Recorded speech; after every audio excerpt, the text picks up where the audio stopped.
Most people believe they are smarter than average. That's statistically impossible.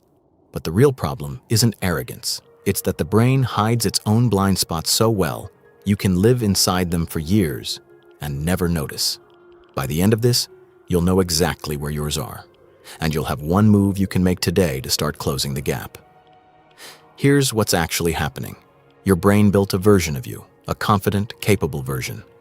And it defends that version constantly, not to help you grow, but to protect you from discomfort. The signs you're about to hear aren't character flaws. They're defense mechanisms, and they're costing you more than you realize. The first sign is that being corrected feels personal, not just uncomfortable. Personal. Your chest tightens, you go quiet, or you push back harder. But think about what's actually happening in that moment. Someone handed you new information, and your brain immediately treated it like a threat. Every time you do that, you chose your ego over your own growth. Genuinely sharp people get curious when they're wrong, because wrong means there's a gap they didn't know existed. The second sign is that you explain things in complicated ways. If you actually understand something, you can say it simply, every time. The person bearing you in jargon isn't demonstrating knowledge, they're concealing the absence of it. Next time you hear yourself making something sound bigger than it needs to be, stop. Ask yourself honestly, do I understand this? Or am I performing like I do? Those are two very different things. The third sign is that you think you're good at multitasking. You're not. No one is. Forget the research. Just think about the last time you were half watching something while scrolling. Did either one land? Your brain isn't running two processes at once. It's switching fast and doing both things poorly. The people most convinced they're the exception are usually the ones performing worst. Now here's where most people stop watching. Don't. The fourth sign is that your opinions haven't changed in years, maybe a decade, and somewhere along the way you started treating that as a sign of conviction. But there's a difference between having principles and having a mind that's stopped updating. The world shifts, evidence changes. People who never revise their thinking aren't being consistent.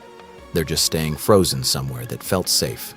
The fifth sign is that you reach for Google before you've even tried to think. Something comes up, the phone is in your hand within seconds. It feels like efficiency. What it actually is skipping the work. The habit of sitting with a question before you look it up, even for 2 minutes, is where real thinking gets built. You've been avoiding that friction so long, the muscle has atrophied. The sixth sign is that you consume ideas, but nothing changes. You've read the books. You can hold your own in any conversation about psychology, habits, or self-improvement. But if your actual behavior looks the same as it did 3 years ago, the information didn't do anything. Consuming ideas isn't the same as thinking. A library doesn't make you wise. What you do with it does. The seventh sign is that you don't factor luck into your wins. This one lands differently for different people. But the city you were born in, the timing of your breaks, the family that shaped your earliest thinking, none of that was your skill. Acknowledging luck doesn't shrink your effort. It keeps you honest. And honest people keep asking what they might still be missing. Arrogant ones stop.